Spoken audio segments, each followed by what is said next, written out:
জিয়া রহমানের মৃত্যুর পর আমরা হঠাৎ একদিন শুনতে পেলাম যে স্বাধীনতার ঘোষক নাকি জিয়া। এগুলোতে শুধু মানুষ হাসে না, আমার মনে হয় পশু পাখি যদি তাদের ভাষা বুঝতে পারতো তারাও হাসত।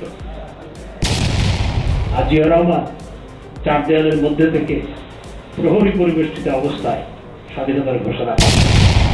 স্বাধীনতার ঘোষণা পাঠ করার জন্য যদি কৃতিত্ব দিতে হয়, জিয়া রহমানের চেয়ে অনেক বেশি কৃতিত্ব হচ্ছে নুরুল্লাহকে।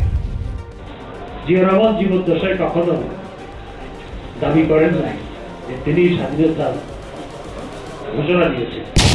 আজকে যারা জিয়া রহমানকে স্বাধীনতার খলনায়ক বানাতে চান, বিএনপি যেভাবে মিথ্যাচার করছে, খবরের মধ্যে যদি জিয়া রহমান এটি শুনতে পেতেন, আমার মনে হয় তিনিও লজ্জায় কাত হয়ে শুয়ে পড়তেন,